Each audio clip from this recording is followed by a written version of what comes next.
오늘 우리에게 주신 말씀은 신약성경 마태복음 13장 44절에서 50절 말씀입니다. 오늘 우리에게 당신은 천국 백성인가요? 의 말씀으로 우리 박철수 목사님께서 말씀 전해주시겠습니다. 큐티 감정 큐티 나눔 들으면서 제가 느낀 게, 저 정집사님 아침마다 기도할 때 언제부터인가 사랑하는 귀한 딸이다 자꾸 그러시거든요. 그래서 왜 그렇고 하나도 안 이쁜데 왜 그러실 건가 뺀질뺀질 빠져나가려고 그러는데 왜 이쁘다고 사랑하는 내 귀한 딸이라고 그러시는가 봤더니 그 수연이라고는 제가 이름 바뀌면 안 되겠죠. 정집사님 모습 속에서 옛날 제 모습을 많이 봐요. 제가 제 멘토에게 요구했던 3가지 조건. 하나님이 말씀으로 천지를 창조하셨다 그러면은 그 증거를 이만큼이라도 하나씩 대봐라. 한 가지만 대봐라. 금 1g만 만들어봐라 말씀으로. 그러면 내가 믿겠다. 또 하나는 내가 죄인이라고 그러는데 내가 죄인이 증거를 대라. 금이 99.99%면 순금이라고 그러는데 아담하고 나하고 대수가 얼만데 아담하고 하하고 죄의 덩어리라고 그러더라도 나에까지 놓으면은 아마 죄가 남아있더라도 마이크로 단위 정도 남아있을 거다. 그러면 난 죄인이 아니다. 3번째는 마리아가 처음으로 임신했다고 그러는데 그걸 과학적으로 입증해봐라. 그런 사례가 한 케이스라도 있으면 가지고 와봐라. 그 3가지를 제가 제시했거든요. 그러면은 장로님 하시는 대로 다 하겠다. 이렇게 조건을 걸고 그 조건을 제가 걸려 넘어가서 지금 목사가 됐는데 아무튼 정집사님한테 모르겠습니다. 그런 축복이 임하기를 축복합니다. 오늘 본문 보면은 천국이 마치 이와 같다. 3가지 비유를 들어서 말씀하고 있는데 천국이 밭에 감추인 보화와 같다. 천국이 진주와 같다. 그리고 천국은 그물과 같다. 이런 말씀을 하는데요. 제가 느낀 게 살면서 느낀 게 뭐냐면 좋아하는 거하고 잘하는 건 다르다. 이걸 느꼈고요. 그 다음에 어떤 일을 하거나 어디를 가거나 할 때는 안내자가 필요하다. 경험자가 필요하다. 경험자도 없으면 안내사라도 필요하다. 이걸 느꼈거든요. 제가 대학교를 가는데 집이 지지리도 못 살았어요. 그래서 도저히 6년제 대학교는 갈 형편이 안 돼가지고 그래도 이제 의사는 되고 싶고 그래서 방법이 하나 있긴 했었거든요. 제가 이제 광주에서 학교를 나왔으니까 공부 잘하는 애들은 전남대학교 의과대학 가는 거고요. 안 그러면 서울로 와서 스카이 들어가는 거고요. 그리고 공부를 잘하는데 돈이 없으면 제2모 대학이라고 그 의대를 가요. 그러면 거기서는 장학금 주고 모시거든요. 그래서 2가지 길이 있는데 전남대 의대를 갈 건가 제2모 대학교 장학금 받아서 갈 건가 이제 기로에 서 있는데 고등학교 3학년 여름방학 때 경희대 한의대 다니는 입학을 1년 선배가 이제 학교로 찾아와서 만나게 됐어요. 그때까지는 한의사라는 거에 대해서 몰랐었고 그런데 미끼를 제가 문 거죠. 그 당시에는 한방병원들이 적었기 때문에 인턴 레지던트 받는 사람이 극소수였습니다. 그러니까 대부분은 수련을 거치지 않고 바로 이렇게 한의사를 할 수 있는. 그러니까 의대를 가면은 6년 플러스 수련이 4년, 5년, 10년 이상이 들어가는데 한의대 가면은 6년으로 그치더라고요. 그래서 됐다. 시간 절약했다. 이 두말도 하지 않고 한의대 가기로 진로를 바꿨습니다. 그리고는 이제 한의대를 갔는데 제가 경희대에 대해서 알아봤을까요? 안 알아봤을까요? 안 알아봤어요. 경희대가 전혀 중요한 게 아니고 한의학과가 중요했으니까. 그래서 학교에 대해서 전혀 신경 쓰지 않고 오로지 한의학과 그거만 보고 경희대 들어갔는데 의과대학들은 보통 6년제로 운영되는데 처음 2년을 예과까지 늘려가지고 민주시민의사는 최소한대로 교양을 익히려면 2년이 필요하다. 그래서 기본 과목들 국어라든가 사회라든가 이런 거 배우거든요. 근데 국어 시간에 중간고사 문제가 뭐가 나왔냐면은 경희대를 들어온 이유나 목적에 대해서 논하라. 한 페이지 쓰래요, 그걸. 점수 주기 위해서 낸 거죠. 그래서 뭐라고 썼냐면은 나는 경희대인이 아니다. 한의학과가 없었다면 경희대 안 들어왔다. 이렇게 썼어요. 완전 교만 덩어리였죠. 근데 나만 그런 줄 알았는데 나중에 친구들하고 이야기하다 보니까 절반 가까운 애들이 그렇더라고요. 여기는 왜 왔느냐? 한의학을 하기 위해서 왔다. 그래서 어떻게 되냐면요. 선후배, 경희대 선후배가 안 보이는 거예요. 괜히 같은 동문이라고 그러면 자존심 상하는 거예요. 나는 경희대 출신이 아니다. 그게 이제 한 10여 년 이상 그게 계속 됐어요. 졸업한 다음에도. 그렇게 그만했었는데 그 과정 겪으면서 제가 뭘 느꼈냐면은 내가 경희대 한의대를 가는 게 선배가 아니었으면 전혀 전 생각을 못했고 안 갔을 거다. 그런데 경험자인 선배가 있어서 선배 말에 따라서 뭐 낚임을 당했든지 꼬였든지 아무튼 가게 됐다. 그래서 유경험자가 정말로 중요하다. 그런 생각을 이제 많이 하거든요. 그러면서 이제 그거하고 이제 오버랩 되는 게 제가 좋아하는 게 몇 가지가 있는데 이제 어렸을 때는 영화를 좋아했고요. 책을 좋아하는 정도가 아니고 책에 빠졌었고요. 영화에 빠졌었고요. 그리고 낚시를 즐겼고요. 바둑에 빠졌었고요. 그리고 마라톤을 좋아했었고요. 그러니까 빠진 거하고 즐긴 거하고 좋아한 거하고 이렇게 구분이 되더라고요. 빠진 건 그야말로 식음을 전폐하고 그리고 내 일상생활에 지장이 되면서까지 몰두하는 게 빠진 거고요. 책에 빠졌던 거, 그 다음에 바둑에 빠졌던 거, 영화에 빠졌던 거. 그건 한 번 시작하면은 하루 종일, 며칠 이렇게 하는 거거든요. 그리고 즐긴 건 내가 컨트롤해 가면서 시간 날 때 이렇게 하는 게 즐긴 거고, 좋아한 건 어떤 거 좋아했어요? 저는 마라톤을 좋아하는데 1000m에서 달려본 적이 없어요. 근데 가장 좋아하는 스포츠가 마라톤이에요. 그래서 TV에 이제 마라톤 중계를 하면은 TV 앞에 붙어 앉아서 2시간 이상 눈물 줄줄줄 흘리면서 감동 깊게 보거든요. 잘하는 거하고 좋아하는 거하고는 다르다. 이게 언제 필요하느냐? 지나간다든가 쉬어갈 때 필요하다. 좋아하는 걸 하면은 잘못하면은 굶어 죽기 딱 십상입니다. 내가 마라톤 관련된 일을 했다고 보세요. 선수를 못 됐겠죠? 그럼 뭐 할까요? 마라톤 운동화나 팔고 있을 것 같아요. 그죠? 근데 잘하는 걸 하면은, 잘하는 것만 하면은, 그러면은 일의 노예가 되죠. 그러니까 가장 좋은 건 잘하면서도 좋아하는 거. 이걸 하는 게 좋은 거죠. 그러려면 뭐가 필요하다? 유경험자가 필요하다. 유경험자가 아니면은 거기에 대한 안내서가 필요하다. 그러니까 오늘 본문 보면은 천국은 마치 밭에 감춘 보화와 같으니 이렇게 시작되잖아요. 천국에 대해서 지금 안내를 하고 있습니다. 천국에 대한 안내서예요. 보화와 같다, 진주와 같다, 그리고 그물과 같다. 지금 이렇게 말씀을 하고 있는데 일반적으로 사람들이 가장 원하는 게 뭘까요? 무병장수, 오래오래 아프지 않고 사는 것. 그리고 욕심이 조금 더 많은 사람은 영원토록 죽지 않고 사는 것, 영생하는 것. 이걸 바라잖아요. 그래서 보면은 연금술이라고 그래가지고 불로장생하기 위해서 한때 연금술이 유행했죠. 그리고 그걸 실천에 옮긴 사람도 있죠. 진시황대.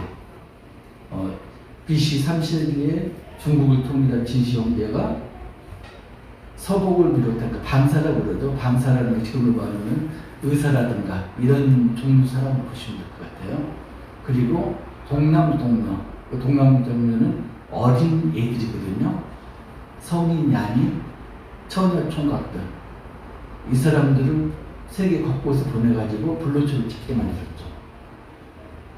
불로초를 찾았나요? 제주도 서귀포에 가면은 서복이 동남 종료들을 끌고 서귀포에 도착했다. 기념관도 있더라고요. 거기에 이렇게 있는데 진시황제가 몇 살이나 살았을 것 같아요? 그렇게 불로초로 구했는데 50살에 진시황제가 죽었습니다. 불로초는 결국 구하지 못했고 사람들 욕망이 그렇게 한이 없습니다. 그런데요, 정말로 오래 살고 싶고 영생하려면은 영생했던 사람들, 아니면은 죽었다가 살아난 사람들, 그 사람들 경험담 들으면은 영생할 수 있잖아요. 어디서 구해야 될까요? 성경에 보면은 죽지 않고 하늘로 올라간 사람들 이야기 나옵니다. 누구? 에녹과 또 한 사람? 엘리야. 두 사람이 나오죠. 에녹이 누구죠? 에녹이 노아의 증조 할아버지. 그러니까 죄를 짓고 떠나온 다음에 그 다음에 점점 죄가 만연해서 세상에 죄가 퍼질 대로 퍼지고 하나님이 물로 세상을 심판하시겠다 결심한 때가 노아 때잖아요. 그러니까 죄가 극에 다다른 시기가 노아의 증조 할아버지 그때였겠죠. 그 시점에 에녹을 데려가시죠. 근데 에녹 보면은 에녹이 몇 살에 하늘로 올라갔나요? 365세. 에녹은 65세에 무드셀라를 낳았고요. 그리고 300년 동안 하나님과 동행하더니 하나님이 데려가심에 땅이 없었다 이렇게 되어 있잖아요. 시체가 없는 거죠. 산채로 이제 하늘로 올라갔는데 제가 누굽니까? 계산을 또 해봤잖아요. 그러면은 노아하고 에녹하고 같이 살았을 건가? 그때는 뭐 1000년 이렇게 살았으니까. 근데 불행히도 365살을 살았기 때문에 노아가 태어나기 약 70년 전에 죽었더라고요. 죽은 게 아니라 하늘로 올라갔더라고요. 그래서 에녹하고 노아가 겹치지 않습니다. 아무튼 증조 할아버지인데 데리고 간 게 세상이 극도로 죄악에 찌들었을 때, 죄의 한계치에 도달했을 때 에녹을 데려가셨더라고요. 그리고 엘리야는 아합 왕 때, 북이스라엘 아합 왕 때, 세상적인 기준으로는 그때가 이스라엘 최전성기. 그런데 하나님을 볼 때는 가장 악에 찌든 시기. 엘리야가 누구예요? 바알가스라 그 제사장 850명하고 850대 1로 맞짱 뜬 사람이잖아요. 근데 두 사람 특징이 보니까 악에 찌든 세상, 악이 극에 도달한 그 시점.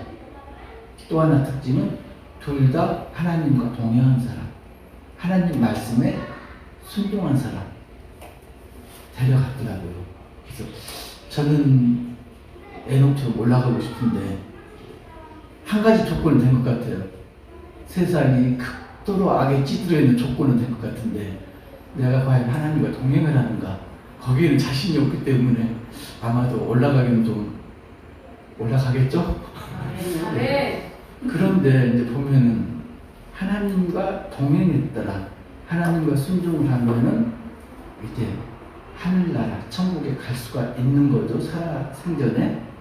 그런데 이제 본문을 보면은 천국은 마치 밭에 감추인 보화와 같다 이렇게 되어 있습니다. 농부가 밭을 갑니다. 밭을 갔는데 땅속 깊숙이 묻힌 보물이 발견됐습니다. 그런데 이제 문제는 뭐가 문제냐면 그 당시에 농부들은 그 땅이 자기 소유였을까요? 땅 기준이 따로 있는 거죠. 그래서 임대받아서 이제 농사를 짓기 때문에 보물이 발견됐으면 그 보물이 누구 거다? 농부 게 아니고 그 땅 소유자 거다. 그래서 발견됐다는 소문을 낼 수 있을까요? 없을까요? 소문 내는 즉시 땅 소유주에게 보물이 돌아갑니다. 그래서 발견 못한 듯이 땅을 덮고요. 그 다음에 뭘 해야 될까요? 보물을 차지하기 위해서는 보물을 사는 게 아니고 보물이 묻힌 밭을 사야 되는 거죠. 그래서 자기가 있는 재산, 없는 재산 다 털고요. 아마도 사채업자한테 사채도 빌렸을 거예요. 사채는 지금도 이율이 높지만 그 당시에는 엄청나게 높았다고 그래요. 그러면은 위험 부담이 엄청나게 큰 거죠. 잘못되면은 폐가망신하는 거죠. 그럼에도 불구하고 자기에 있는 모든 걸 다해서 우리말로 올인한다고 그러죠. 속된 말로 올인해서 그 밭을 사죠. 그리고 보화를 차지합니다. 천국은 마치 진주장수가 극상품 진주를 발견한 것 같다. 진주장수가 진주를 보는 안목이 있겠죠. 저는 다이아인지 큐빅인지 구별을 못해요. 전혀 구별을 못합니다. 그러니까 저한테 다이아몬드는 큐빅하고 다를 게 하나도 없습니다. 그래서 굉장히 자유로워요. 결혼할 때도 저희는 다이아 안 했거든요. 18K 실반지 하나씩 하고 결혼을 했었는데, 그래서 저도 그렇고 제 아내도 그렇고 그 보석이라든가 이런 데에서는 초월하는 사람이다. 근데 지금은 좀 미안하긴 한데 아무튼 큐빅하고 다이아몬드하고 저는 구별을 못하는데, 근데 보석 장수는 좋은 진주인지 아닌지 한눈에 알아보는 거죠. 그러면 그걸 어떻게 할까요? 그걸 사야 돼요. 언제? 다른 보석 장수들이 보기 전에. 보면 경제부터 값이 점점 올라가잖아요. 그럼 어떻게 해야 될까요? 있는 돈도 오는 거 다 털어야죠. 전 재산 털어가지고 그 진주를 삽니다. 위험 부담이 크죠. 농부도 그렇고 진주 장수도 그렇고 위험 부담을 무릅쓰고 자기가 있는 온 노력을 다해서 지금 보화를 차지합니다. 천국이 그렇다는 거죠. 천국이 보화가 있고 진주와 같은데 가만히 앉아서는 오지 않는다는 거죠. 내가 가지고 있는 것 모든 걸 바쳐야지, 모든 노력을 기울여야지 천국을 얻을 수 있다, 지금 이렇게 말하고 있잖아요. 근데 정말로 이제 재밌는 게, 그러면 천국에 가고 싶다고 다 가나요? 그거가 아니라는 데 문제가 있는 거죠. 그물로 물고기를 잡습니다. 그러면은 그 속에는 좋은 물고기도 있고, 그 다음에 먹지 못하는 나쁜 물고기도 있고, 좋은 물고기, 나쁜 물고기, 좋은 물고기, 나쁜 물고기 기준이 뭘까요? 물고기가 기준일까요? 사람이 기준이죠. 전번에 아구탕을 시켜갖고 먹었는데 맛있게 먹었거든요. 근데 그 아구라는 게 불과 몇십 년 전만 해도 버려지던 그런 고기거든요. 그물이 걸리면은 못생겼잖아요. 그래서 그냥 잡히자마자 바로 버리던. 그런데 지금은 아주 맛있게 먹잖아요. 그러면은 좋은 물고기, 나쁜 물고기 기준은 물고기가 아니라 사람이죠. 사람이 기준이죠. 보는 사람, 먹는 사람. 그러면은 좋은 물고기, 나쁜 물고기. 우리가 이제 물고기라고 그러면은 내가 좋은 물고기인가 나쁜 물고기인가, 그 기준이 내가 아니고 하나님이 기준이다. 하나님 눈에 보시기에 좋은 물고기면 나는 좋은 물고기고, 하나님 보시기에 나쁜 물고기면 나는 나쁜 물고기인 거. 그런데 우리는 어떻게 생각하나요? 내가 좋은 물고기라고 굳이 주장하면서 삽니다. 그죠? 하나님, 내가 할 만큼 했잖아요. 새벽기도 했고요. 하나님이 이렇게 했고요. 결국은 했잖아요. 안 한다고 하다가 결국은 했잖아요. 자꾸 반론하잖아요. 하나님, 이만큼 했으면은 하나님 들어줄만 하지 않습니까? 이만큼 했으면은 노력이 가상해서라도. 맨날 그러잖아요. 기도하면서도 하나님, 언제까지 참아야 돼요? 언제 응답하실 거예요? 이렇게 이야기하잖아요. 근데 기준이 뭐다? 내가 아니라 하나님이 기준이다. 그 기준 때문에 이제 망한 사람이 많죠. 일반적으로 사람들이 보면은 그 바울도 그랬죠. 바울이 아덴에서 이야기할 때 아덴 사람들은 종교심이 많도다 이야기했잖아요. 그 이름 모를 신들에게도 경배를 하잖아요. 근데 사람들 마음속에는 믿는 사람이 믿지 않는 사람들 모두가 종교심이 있다. 신을 믿는 마음이 있다. 지금도 그런 나라가 있죠. 인도라든가 일본은 모든 게 신이죠. 그래서 신전에 가면은 뭐 2만 가지인가가 있다면서 일본에. 그다음에 인도는 한 6만 가지가 있고, 그러니까 거기는 이름 모를 신들도 있는 거죠. 그래서 전도가 참 잘 된대요, 인도 같은 경우에. 근데 착각을 하는 게 6만 신 중에 하나로 하나님이 들어가는 거죠.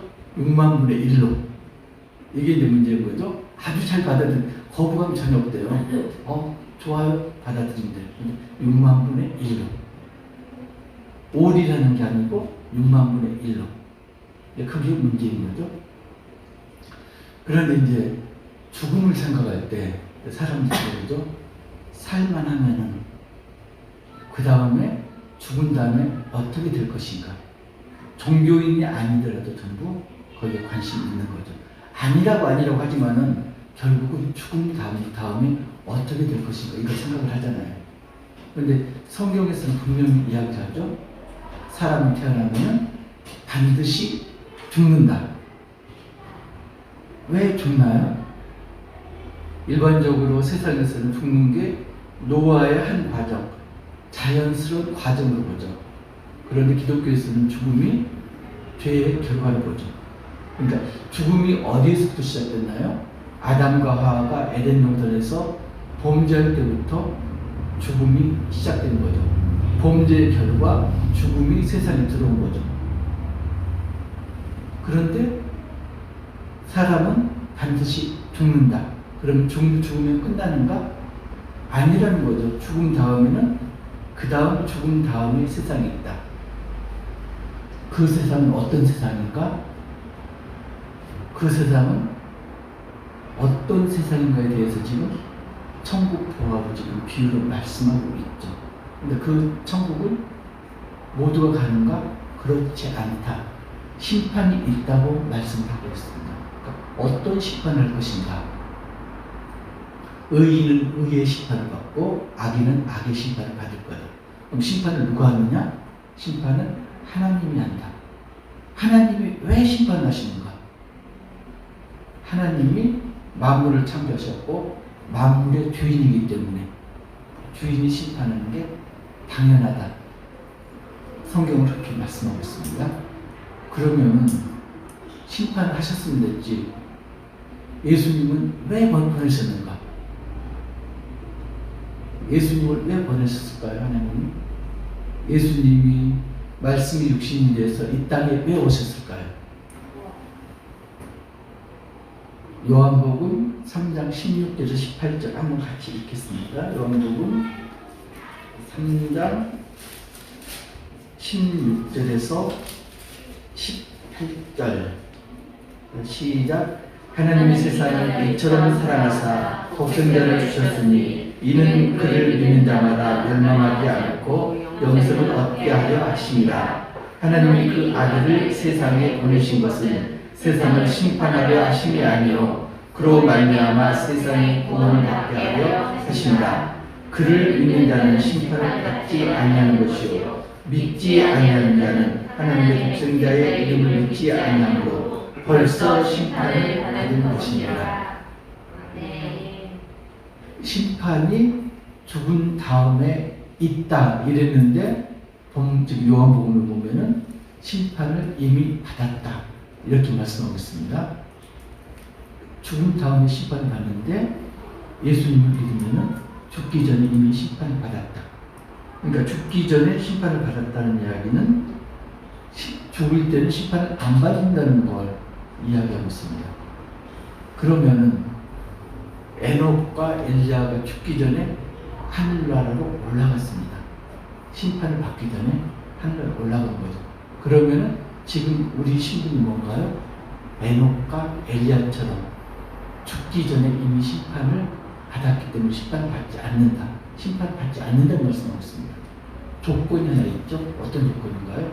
예수님을 믿으면, 예수님을 영접하고 믿으면은 심판받지 아니한다. 이렇게 말씀하고 있습니다. 결국은 우리가 지금 살아있는 에녹과 엘리야인 거죠. 그런데도 불구하고 그런 사람들이 있죠. 나는 좋은 물고기가 아닐 거야. 나는 알곡이 아닐 거야. 나는 가락일 거야. 나는 못된 물고기 이렇게 이제 여기는 사람이 있습니다. 그 교회에 다니면서 신앙생활을 하는 분들 중에서도 자신은 겸손해서 그런다고 그러는데 겸손한 게 아니고 그렇게 믿고 있는 사람들이 상당수 됩니다. 나는 천국에 갈 자신이 없어. 그렇잖아요. 그 이단들에서 당신은 구원을 받았습니까? 이렇게 이야기를 하잖아요. 그러면 일반적인 교회에 다니는 사람들은 그 질문에 선뜻 답을 못하죠. 그 사람은 그러죠. 그러면 당신 아직 구원받은 게 아니다. 구원을 받았다 그러면 몇 년 몇 월 몇 시에 구원을 받았다는 확실한 그런 메시지가 있는 거지. 그렇게 구원받은 걸 못 느끼고 있으면 당신은 구원받은 게 아니다. 그래서 우리한테 와야 된다. 이렇게 이야기를 하잖아요. 근데 예수를 믿고 영접하면은 심판을 받지 않고 심판을 받지 않았다는 건 이미 구원받았다는 그런 이야기잖아요.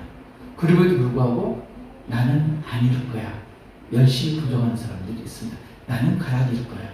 나는 못된 물고기일 거야. 아마 저기 가정에서 예배드리는 우리 가족분 중에서도 있을 수도 있습니다. 그죠? 나는 가라질 거야. 나는 못된 물고기일 거야. 이렇게 여기시는 분들 아닙니다. 여러분들은 알곡이고 그리고 좋은 물고기입니다. 아멘. 알곡이고 좋은 물고기입니다. 네, 10편 14장 1절 14편 1절 14편 1절 제가 읽을게요. 어리석은 자는 그의 마음에 이르기를 하나님이 없다 하는도다. 그들은 부패하고 그 행실이 가증하니 선을 행하는 자가 없도다. 일반적인 사람들이 보면은 하나님이 없다 하는 사람들이 많습니다. 그리고 예수님을 믿으려면은 차라리 내 주먹을 믿어라 이렇게 말하는 사람도 있고요. 하나님이 없다 하는데 그들의 행동을 보면은 참 아이러니한 게 귀신을 두려워합니다. 공동묘지 가는 걸 두려워해요. 하나님은 없다 이러면서도 귀신을 두려워합니다.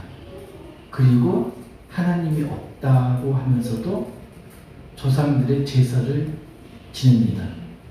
그죠? 신이 없다 이렇게 하면서 제사를 지냅니다. 그 이야기는 하나님이 없다, 신이 없다 하면서도 있다는 걸 지금 자기들이 보여주는 것 같아요. 그러니까 아이러니합니다. 없다 주장하면서 자기들이 막상 행동하는 건 신의 세계를 영적인 세계를 인정하는 그런 행동들을 하고 있습니다. 그런 분 많죠?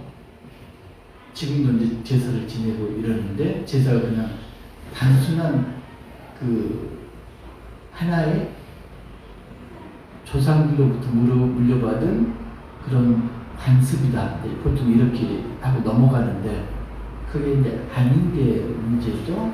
분명히 그건 이제 영적 영역을 침범하는 거니까, 영적 영역이니까.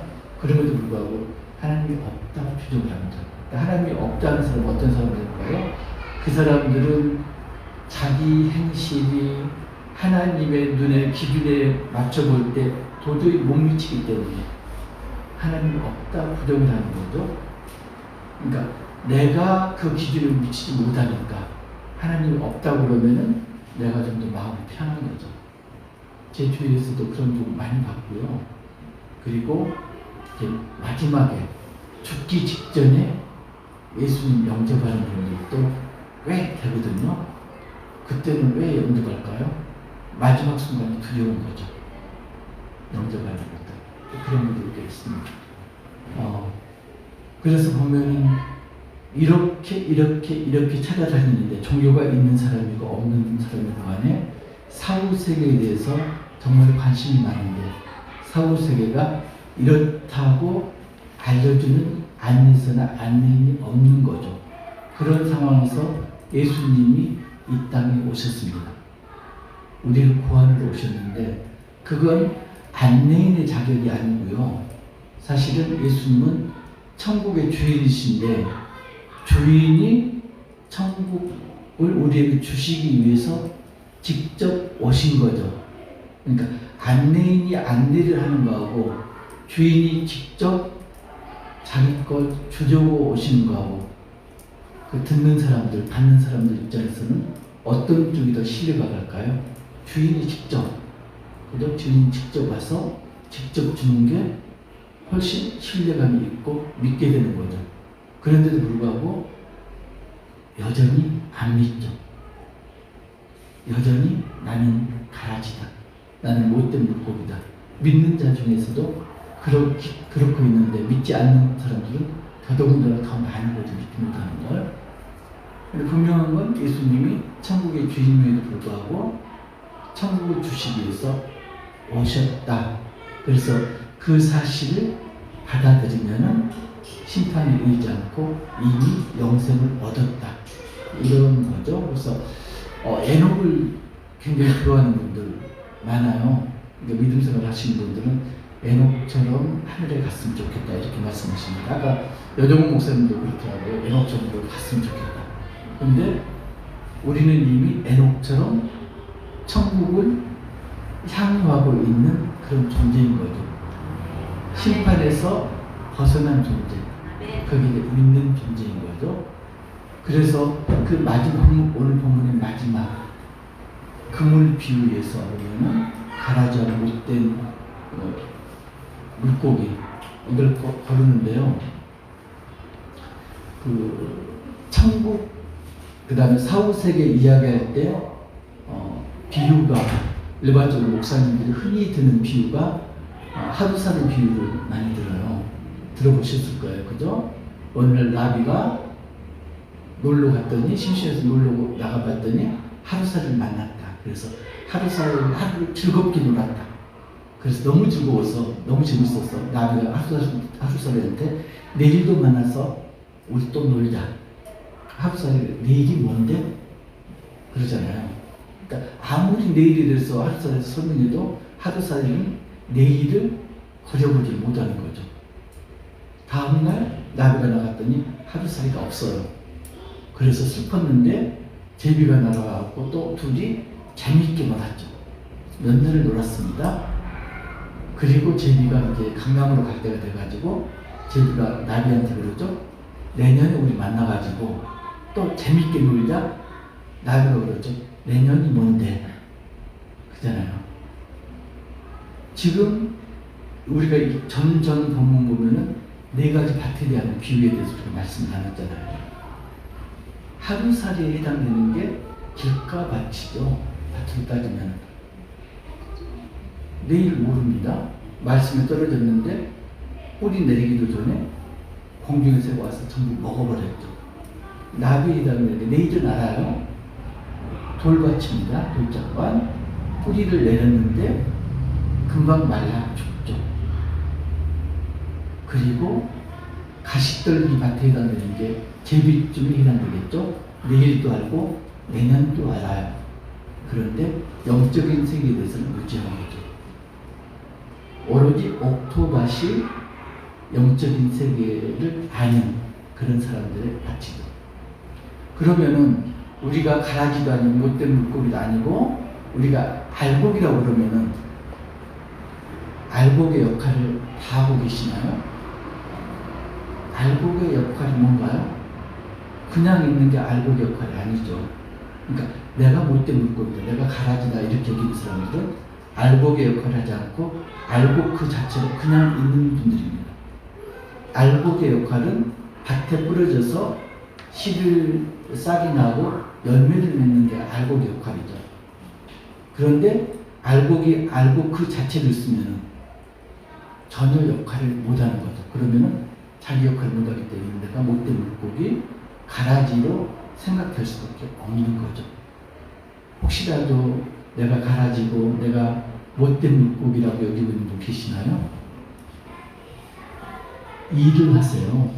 알곡에 이렇게 맡겨진 일. 씨를 뿌려야 되고요.